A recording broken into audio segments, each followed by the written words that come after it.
नमस्कार, मैं परिमल कुमार और किडोक्रेसी के इस प्लेटफॉर्म पे आप तमाम दर्शकों का बहुत बहुत स्वागत है। हमारे साथ डॉक्टर नवीन ग्रोवर हैं, जो असिस्टेंट प्रोफेसर हैं institute of human behaviour and allied sciences, जिसको ईबास कहते हैं, और साथ में क्लिनिकल साइकोलॉजिस्ट भी हैं।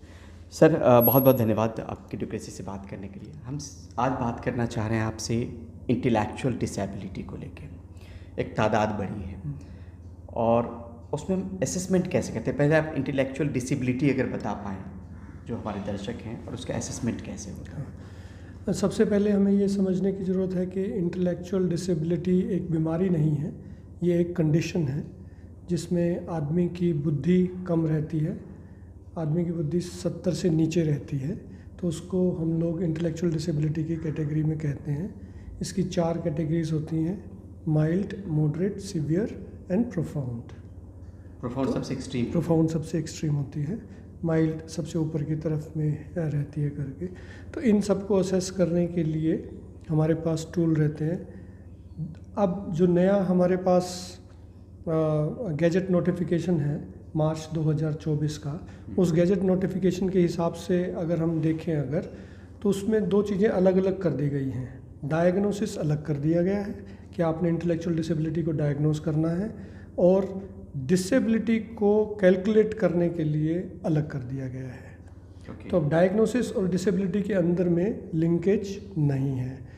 फॉर एग्जांपल, अगर आज आपको डायग्नोसिस बनाना है किसी के लिए, तो डायग्नोसिस बनाने के लिए आप VSMS यूज़ कर सकते हैं। ये एक प्रकार का टेस्ट है इंटेलेक्चुअल डिसेबिलिटी असेस करने के लिए।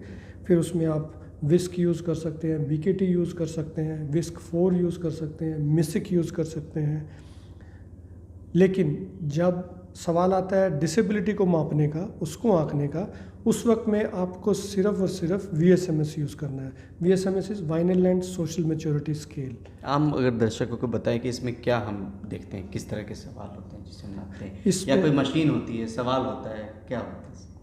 ये एक पेपर पेंसिल, एक तरह से पेपर पेंसिल टेस्ट है, जिसमें इंफॉर्मेशन हम बिहेवियरल ऑब्जर्वेशन लेते हैं। हम जो सामने बच्चा है या बड़ा है उसको हम लोग देखते हैं जी, उसकी ऑब्जर्वेशन करते हैं, और साथ में जो उसका सिग्निफिकेंट अदर्स है, जो उसके साथ रहता है, उसके साथ उसके पालन पोषण में, उसकी देख रेख में जिसकी सहायता रहती है, उनसे हम कुछ सवाल पूछते हैं। वो सवाल सारे के सारे जुड़े रहते हैं एज के हिसाब से।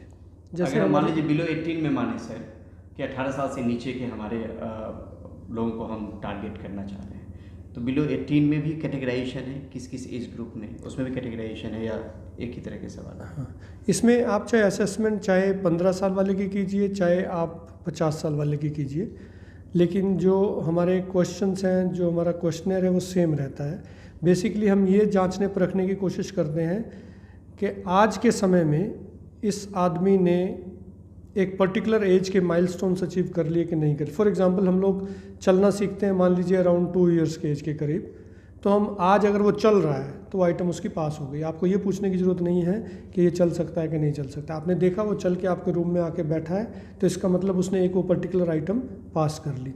तो उसके अंदर में उसी एज अप्रोप्रिएट के हिसाब से, जैसे फॉर एग्जांपल, जैसे उसमें अगर आप एक आइटम देखेंगे कि वो अपने आप से खाना खा पाता है कि नहीं खा पाता है, तो ये जानकारी के लिए आप अगर सामने वो खुद बता सकते हैं तो वो खुद बताएंगे, और उसको करोबरेट करने के लिए, उसको दोबारा से समझने के लिए आप उनके सिग्निफिकेंट, इसलिए मैंने कहा था कि जो उनके साथ रहते हैं तो वो आपको बताएंगे कि ये खाना अपने आप खा सकते हैं। तो इस तरह से 8 उसके अलग अलग प्रकार हैं, उसमें 8 अलग अलग कैटेगरीज़ हैं, जिन कैटेगरीज़ के अंदर में ये क्वेश्चंस बटे हुए हैं। उसके बेसिस पे आखिरी में आप एक स्कोर कैलकुलेट करते हैं, उस स्कोर के कारण आप एक डिसेबिलिटी परसेंटेज दे सकते हैं। क्या क्या सवाल तब भी अगर बता आपके उनके खाने पीने से लेके क्वेश्चंस होते हैं, उनके अपने खुद का ख्याल रखने के लिए, साफ़ सफाई रखने से रिलेटेड, कि जैसे अपने आप नहा सकते हैं कि उन्हें नहाने के लिए हेल्प की ज़रूरत है, कपड़े वगैरह अपने आप खुद से पहन सकते हैं कि नहीं पहन सकते हैं। जो भी चीज़ें हमें, जब से हम पैदा होते हैं 1 साल से लेके, और ऑलमोस्ट हम लोग मानते हैं कि आदमी अपनी पूरी डेवलपमेंट अटेन कर लेता है 16 साल की उम्र तक। तो 1 साल से 16 साल तक की उम्र तक की जितनी चीज़ें आपको करनी होती हैं, जैसे आप जैसे जैसे बड़े होते जाते हैं तो आपको खुद सब कुछ इंडिपेंडेंटली करना है। नहाना, धोना, खाना पीना, कपड़े पहनना, बाहर जाना, दोस्तों से बातचीत करना, खरीदारी उनसे करना। खरीदारी करना, छोटी मोटी माइनर परचेजेस करना। आपको ये समझना होता है कि कुछ फैमिली के कुछ सीक्रेट्स हैं तो वो मुझे अपने साथ रखने हैं, मुझे अपने दोस्त को नहीं बताने हैं। तो ये जितनी चीज़ें हैं, इसी तरह के क्वेश्चंस, रोज़मर्रा की ज़िंदगी से जुड़े हुए क्वेश्चंस उसके अंदर में रहते हैं। उसमें कोई भी उसमें कोई भी ऐसा बुद्धि से रिलेटेड सवाल नहीं है कि जिसमें आपको अपनी, उसमें ऐसा कोई सवाल नहीं है काबिलियत लगानी है, जो आप रोजमर्रा की चीजें जो कर रहे हैं, आप कर पा रहे हैं चीज़ें, खाली हम उसी के बारे में असेसमेंट करना चाहते हैं। उससे हम डिसेबिलिटी के नतीजे पे पहुंचते हैं कि कितना % मेंटली। उसी को हम कहेंगे कि दिस पर्सन इज, बेसिकली हम उसकी एबिलिटी चेक कर रहे हैं। अगर उसकी एबिलिटी कम है अपनी उम्र के हिसाब से तो ऑटोमेटिकली वो डिसेबिलिटी बन जाती है और फिर हम उनको वो डिसेबिलिटी की परसेंटेज कैलकुलेट होती है। ये प्रक्रिया कितनी लंबी होती होगी सर? ये प्रक्रिया अगर मान लीजिए कोई इस तरह की फैमिली है जो ये समझना चाहे तो ऑनलाइन तो जा ही सकता है या यहाँ आ सकता है, वेटिंग पीरियड कितना वक्त, कैसे अप्रोच किया जा सकता है?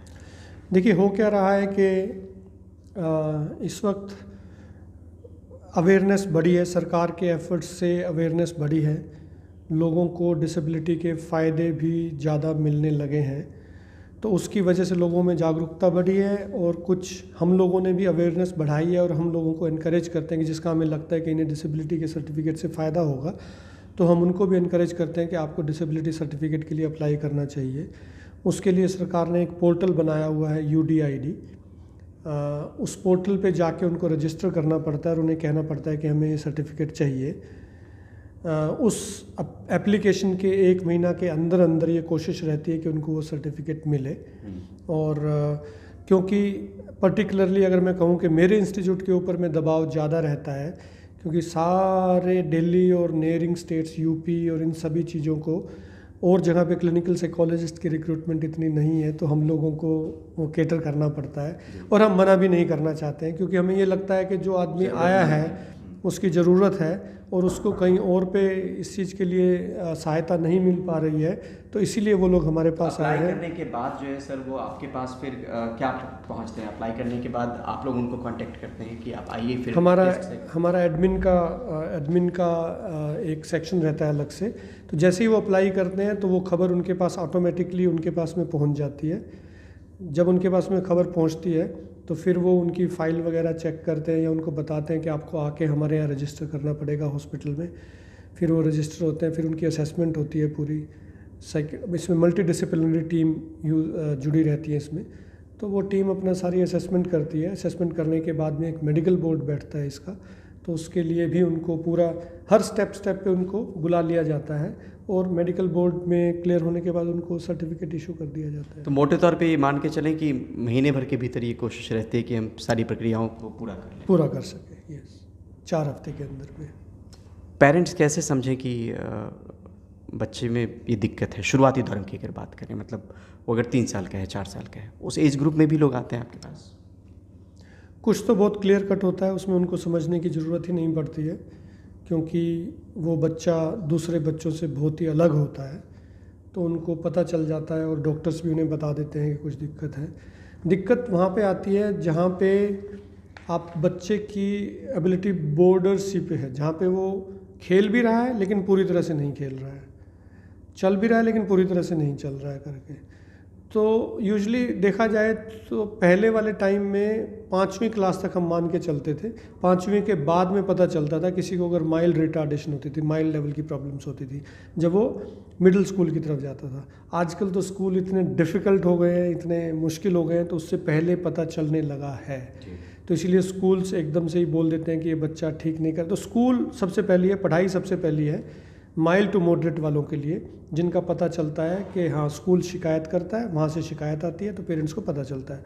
जो सीवियर से प्रोफाउंड है उनका तो खैर शुरू से ही पता चल जाता है, क्योंकि वो कुछ भी अपने लेवल पे नहीं कर पाते हैं, तो वो तो माँ बाप को दिख जाता है साफ, तो आ जाते हैं। डॉक्टर नवीन ये भी समझना चाहते हैं कि जो आपने मार्क्स, वो नंबर बताए, वो नंबर में आपने जो अगर कैटेगराइजेशन बताया कि इतने से इतने तक ये कैटेगरी, इतने से इतने तक ये कैटेगरी, वो बता पाएं। जो अगर बिलो 20 जिनकी IQ रहती है तो उन लोग प्रोफाउंड रहते हैं। जो 20 से 34 तक रहते हैं वो लोग सीवियर कैटेगरी में आते हैं। जो 35 से 49, 35 से 49 तक रहते हैं वो लोग मॉडरेट कैटेगरी में आते हैं, और जो 50 से 69 69 तक रहते हैं वो लोग माइल्ड कैटेगरी में आते हैं। और जो 70 अगर हो गया उसको क्या कहेंगे, बॉर्डर लाइन वाला वो बॉर्डर लाइन पे आते हैं वो। तो 70 से लेके 79 तक बॉर्डर लाइन आ जाता है उनका। फिर 80 से लेके 89 तक वो नॉर्मल से बिलो एवरेज आ जाता है, और 90 से 109 तक आप उसको बोलते हैं एवरेज कैटेगरी। तो जिनका बॉर्डर लाइन का रहता है उनको भी कुछ फ़ायदे हैं, जैसे स्कूल में CBSE उनको फ़ायदे देती है करके, central board of school education, तो वो CBSE उनको फ़ायदे देती है, जैसे टाइम में रिलैक्सेशन मिल जाती है, उन्हें एक्स्ट्रा टाइम मिल जाता है, कभी कभी राइटर भी मिल जाता है उनको। तो वो डिपेंडिंग ऑन उस बच्चे की क्या ज़रूरत है, उस ज़रूरत के हिसाब से उनको, जैसे मैथ्स छोड़ सकते हैं, वो मैथ्स एक डिफ़िकल्ट सब्जेक्ट माना जाता है, तो अल्टरनेटिव सब्जेक्ट्स ले सकते हैं वो। तो ये कुछ स्कूल से रिलेटेड फ़ायदे हैं जो उनको वो मिल जाते हैं, जो CBSE ने अपनी गाइडलाइन में उनको दिए हुए भी हैं। एक चीज़ और समझना चाहते हैं सर, सिर्फ यही सवाल होते हैं हर एज ग्रुप के लिए, जो आपने कहा कि 16 साल की उम्र तक जो डेवलपमेंट होना होता है, जो आपकी समझ पैदा होनी होती है वो हो जाती है, या इससे अलग भी सवाल कुछ बाकी भी पूछे जाते हैं उनके IQ टेस्ट को लेकर? देखो, जैसे मैंने आपको ये कहा, अगर डिसेबिलिटी की अगर हम बात करें, डिसेबिलिटी सर्टिफिकेशन और डिसेबिलिटी कैलकुलेशन, तब तो सिर्फ यही सवाल है। लेकिन अगर हम बात करें डायग्नोसिस की, कि हम किसी को डायग्नोसिस बनाना चाहते हैं कि इसको इंटेलेक्चुअल डिसेबिलिटी है कि नहीं है, उसके लिए आपको कुछ और टूल्स भी यूज़ करने पड़ सकते हैं, जैसे कि मिसेक, विस्क-4, BKT, बिने-कामत टेस्ट, विस्क, ये सारे टेस्ट भी आपको यूज़ करने पड़ते हैं, जिससे कि आपको एक फॉर्मल IQ स्कोर मिलता है, तो वो आप कर सकते हैं। तो उनके अंदर में उनमें रीजनिंग जैसी चीज़ होती है, परफॉर्मेंस टेस्ट होते हैं वो, उसमें वर्बल, और कुछ टेस्ट ऐसे हैं जो सिर्फ परफॉर्मेंस बेस्ड हैं, कुछ टेस्ट ऐसे हैं जिसमें परफॉर्मेंस भी है और वर्बल भी है। तो उसमें एक वर्बल IQ आपकी अलग आती है, परफॉर्मेंस IQ अलग आती है, तो आपकी VQ आती है, फिर PQ आती है, फिर आप उन दोनों को ऐड करते हैं, VQ और PQ को, और उनका एवरेज आपको IQ देता है। वो लेंथी प्रोसीजर है, उसमें आपको 60 मिनट्स यूजली मिनिमम लगते हैं असेसमेंट करने के लिए, और उसमें डिफरेंट सब टेस्ट्स होते हैं।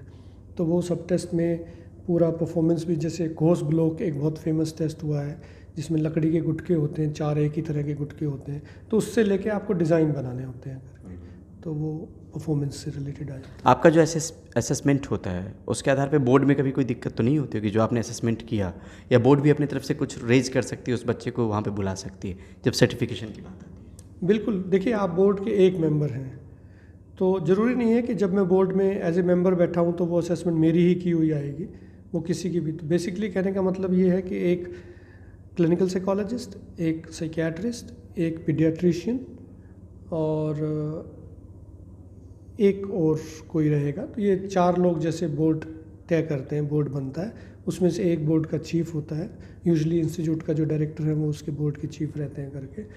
तो सब अपना independent, at the end of the day तो हम यही चाहते हैं कि जो भी चीज़ किसी सामने वाले को मिले वो ठीक मिले करके, तो वो लोग भी अपने जो उनको पूछना चाहते हैं उनको असेस करते हैं। बोर्ड के सामने उस बच्चे को लाया जाता है जिसका हमें उनको आना पड़ता है बोर्ड में, उनको मैंडेटरी है। चाह रहे थे कि असेसमेंट हो गया तो उनको आना है कि नहीं आना? उनको आना है, उनको आना है। बोर्ड के लिए उनको स्पेशल बाकायदा उनको टाइम दिया जाता है, वो लोग आते हैं उसमें करके, फिर वो बोर्ड के सामने जाते हैं, बोर्ड उनको इंटरव्यू करता है, बोर्ड अपनी तरफ से देखता है, जांचता है। कई बार कुछ एडिशनल चीज़ें भी सामने आ जाती हैं जो कभी मिस हो गई होती हैं, कई बार डिफरेंस हो, तो वो, लेकिन ओवरऑल आइडिया यही रहता है कि बोर्ड एक मत होके उनको जो उनके लिए अच्छा हो, जो उनके लिए ठीक हो, वो चीज़ उनको। आपका एक लंबा अनुभव है सर, तो क्या आपको लगता है कि इस बीच में क्या इसके आंकड़े बढ़े हैं, अवेयरनेस की वजह से हो या फिर केसेस ही बढ़ गए हों, तो क्या वो फ्लो जो है वो बढ़ा है क्या इंटेलिजेंस डिसेबिलिटी को लेके जो लोग? इसको हम कहते हैं फ्लिन इफ़ेक्ट।